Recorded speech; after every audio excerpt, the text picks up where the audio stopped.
Bismillahirrahmanirrahim. Assalamualaikum warahmatullahi wabarakatuh. Pada kesempatan hari ini, Ustazah akan menjelaskan tentang rangkuman materi tema 6 yaitu teknologi dan perkembangannya. Tetap semangat kan menerima rangkuman pada hari ini? Ustazah harap Ananda tetap menyimak baik-baik apa yang Ustazah jelaskan pada rangkuman materi ini ya. Oke, kita mulai. Pada muatan pembelajaran bahasa Indonesia yang membahas tentang sumber energi, masih ingat apa-apa saja sumber energi? Oke. Semua benda yang menghasilkan energi disebut sumber energi. Tuhan menciptakan bermacam-macam sumber energi, yaitu ada air, udara, matahari, tumbuhan, dan hewan. Matahari menghasilkan energi cahaya dan panas. Cahaya dan panas matahari merupakan sumber kehidupan.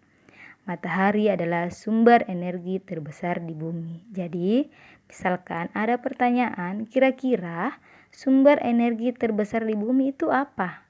Jadi jawabannya adalah matahari. Karena matahari menghasilkan energi cahaya dan panas dan merupakan sumber kehidupan.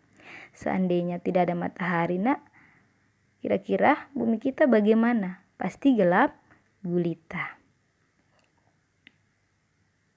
Oke, sumber energi air. Air bukan hanya sebagai sumber energi bagi tubuh. Air juga sumber energi listrik karena energi gerak air dimanfaatkan untuk pembangkit listrik yang diproses dari PLTA atau pembangkit listrik tenaga air. Jadi energi gerak air itu dimanfaatkan untuk pembangkit listrik. Contoh benda-benda yang mengalami perubahan energi listrik menjadi energi gerak. Yang pertama yaitu blender, yang kedua kipas angin, yang ketiga mixer, 4 mesin jahit, 5 mesin cuci, dan 6 AC. Jadi benda-benda tersebut ketika kita colok di aliran listrik maka akan menghasilkan energi gerak. Jadi semula dari energi listrik menjadi energi gerak. Selanjutnya, contoh penghematan energi listrik. Yang pertama, memakai lampu hemat energi listrik. Yang kedua, memadamkan lampu jika tidak digunakan. Yang ketiga, mengurangi penggunaan alat elektronik yang berlebihan, dan yang terakhir adalah mematikan alat-alat elektronik yang telah digunakan. Adapun sumber energi alternatif yaitu panas matahari, gerak angin, gerak air, biogas, dan briket. Muatan pembelajaran SBDP. Yang pertama itu pola irama matahari. Lagu Matahari menggunakan pola irama 2/4 yang artinya setiap birama pada lagu tersebut terdiri atas 2 ketukan. Jadi yang kita perhatikan di sini adalah pembilangnya. Jadi ada hubungan dengan pelajaran matematika, ada pembilang dan penyebut. Untuk menentukan arti dari birama pada lagu kita lihat pembilangnya saja. Jadi pada lagu Matahari pembilangnya adalah 2, maka lagu tersebut setiap birama pada lagu tersebut terdiri atas 2 ketukan. Alat musik ritmis itu ada marakas yang cara memainkannya adalah digoyang-goyangkan, ada rebana, dipukul, dan tamborin juga dipukul. Gerak tari. Gerak tari di sini ada 2 macam, yaitu gerak tari kuat dan ada gerak tari lemah.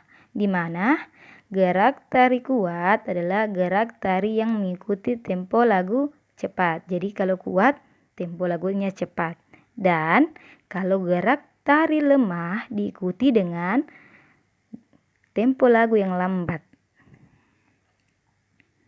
Selanjutnya teknik pembuatan kincir angin yang Ananda sudah buat di kelas, sudah dipraktikkan di kelas. Ingat, jadi teknik yang digunakan dalam pembuatan kincir angin yaitu ada teknik melipat kertas, ada teknik memotong kertas. Muatan pembelajaran matematika. Di sini membahas masalah waktu. Perhatikan. Misalkan pada pukul 13.00 berarti sama artinya itu adalah jam 1 siang. Pukul 14.00 adalah jam 2 siang. Pukul 15.00 jam 3 siang. 16.00 jam 4 sore. 17.00 jam 5 sore. 18.00 jam 6 sore. 19.00 jam 7 malam.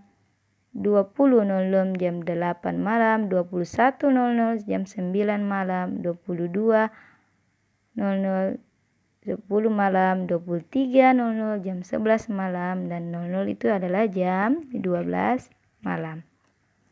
Jadi untuk menentukan ini bisa Ananda menggunakan jarinya, misalkan kan terakhir jam 12 siang.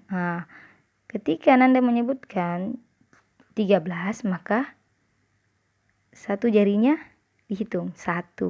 Jadi pas ketika 14 maka 2 jam 2. Ketika 15 jam 3 sampai seterusnya. Atau Ananda mengurangkan dengan 13 dikurang 12, 1, 14 dikurang 12, 2 siang, 15 dikurang 12, jam 3 siang. Paham? Jadi ada dua cara menentukan waktunya. Selanjutnya, lama suatu kegiatan. Misalkan, di sini ada soal, Ustazah Irma berangkat ke sekolah pukul 6.30 dengan mengendarai sepeda motor. Ustazah Irma tiba di sekolah pukul 6.55. Berapa lama perjalanan Ustazah Irma ke sekolah?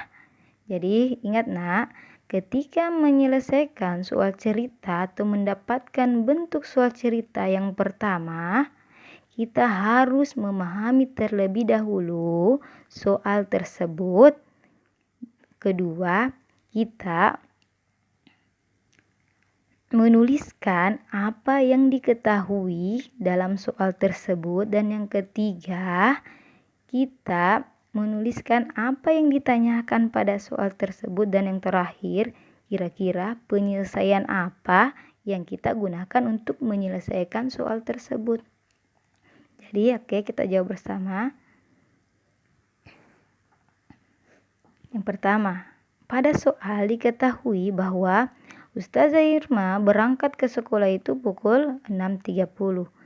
Tiba di sekolah adalah pukul 6.55. Yang ditanyakan adalah lama perjalanannya Ustazah Irma dari rumahnya ke sekolah.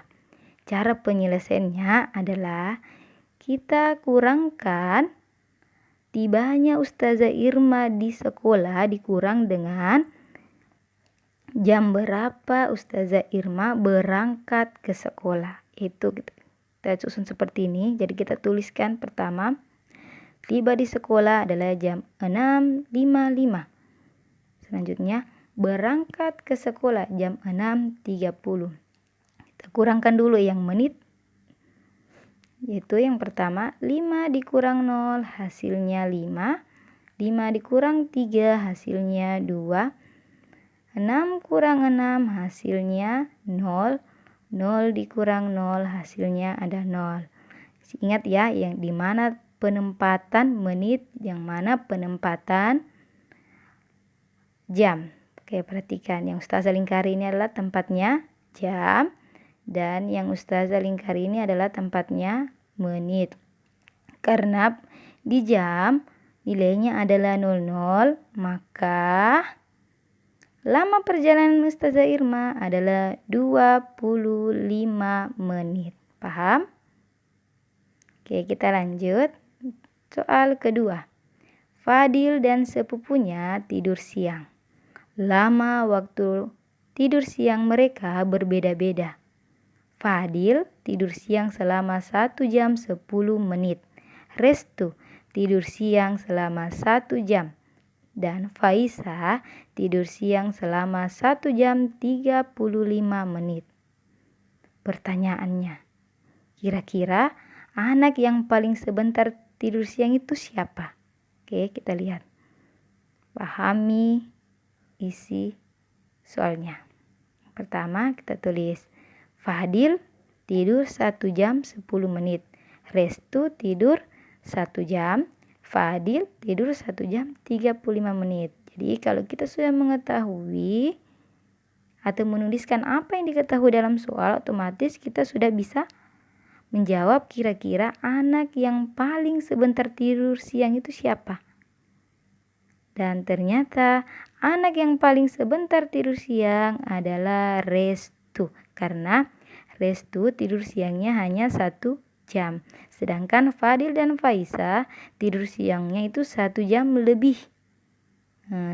Fadil 1 jam 10 menit. Faisa 1 jam 35 menit. Selanjutnya, Haikal mengikuti kegiatan pramuka dan membawa 4 briket untuk digunakan memasak. Setiap briket dapat digunakan untuk memasak selama 2 jam. Briket akan habis digunakan untuk memasak selama berapa jam? Pertanyaan seperti itu. Jadi ini Haikal sedang mengikuti kegiatan pramuka dan ia membawa 4 briket untuk digunakan untuk memasak.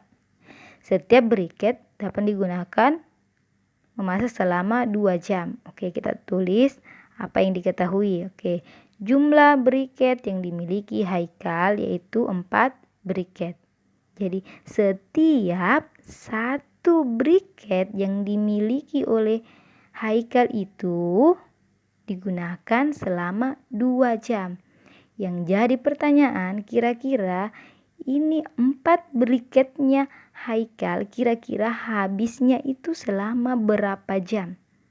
Caranya adalah kita mengalihkan jumlah briket yang dimiliki Haikal dikali dengan lama setiap 1 briket.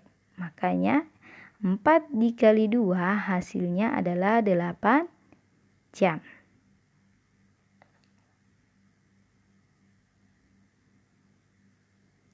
Luas bangun datar satuan persegi. Untuk menghitung luas bangun datar satuan persegi yaitu dengan menghitung banyaknya kotak-kotak persegi pada bangun datar tersebut.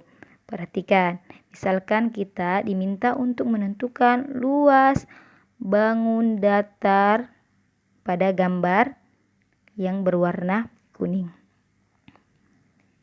Oke, caranya kita hitung kotak-kotak persegi yang ada di gambar tersebut. Oke. Berapa luas bangun datar tersebut? Oke, kita hitung 1, 2, 3, 4, 5, 6. Jadi jumlah keseluruhan kotak-kotak persegi pada bangun datar tersebut adalah 6. Maka luas bangun datar tersebut adalah 6 satuan persegi. Paham kan, Nak? Ini mudah. Jadi tinggal menghitung berapa banyak kotak-kotak persegi pada bangun datar tersebut. Lanjut, muatan pembelajaran PPKN. Untuk muatan pembelajaran PPKN yang dibahas ini masalah hak dan kewajiban. Ustazah mau mengingatkan kembali bahwa Hak itu adalah segala sesuatu yang kita peroleh atau kita terima. Ananda menerima. Sedangkan kewajiban yang Ananda lakukan. Jadi kalau hak Ananda terima, sedangkan kewajiban yang adalah Ananda lakukan. Misalkan, hak anak di rumah itu apa? Yang pertama, apa kira-kira yang Ananda harus terima di rumahnya Ananda? Yang pertama, Ananda berhak mendapatkan yang namanya kasih sayang dari ayah bundanya. Yang kedua, mendapatkan tempat tinggal yang nyaman. Yang ketiga, mendapatkan makanan. Keempat, mendapatkan perlindungan dari orang tua. Jadi ini Ananda butuh yang namanya perlindungan dari ayah dan ibunya. Kelima, mendapatkan air yang bersih. Dan masih ada lagi yang lainnya ya. Jadi Ustaz cuma memberikan contoh 5 haknya Ananda di rumah. Apa yang Ananda harus terima di rumah. Selanjutnya, kewajiban anak di rumah. Kira-kira apa yang Ananda harus lakukan di rumah. Jadi ingat, kalau hak itu Ananda terima, sedangkan kewajiban adalah Ananda lakukan. Kewajibannya itu yang pertama, Ananda menaati aturan rumah. Yang kedua, membantu ibu. Ketiga, menjaga kebersihan rumah. Dan keempat, menyayangi adik. Kewajiban di rumah terkait penghematan air. Jadi kira-kira apa yang Ananda lakukan terkait penghematan air? Ustaz berikan 2 contoh, yaitu pertama, Ananda menggunakan air secukupnya. Yang kedua, mematikan keran air setelah digunakan. Kewajiban anak di rumah. Oh, ini sudah ya.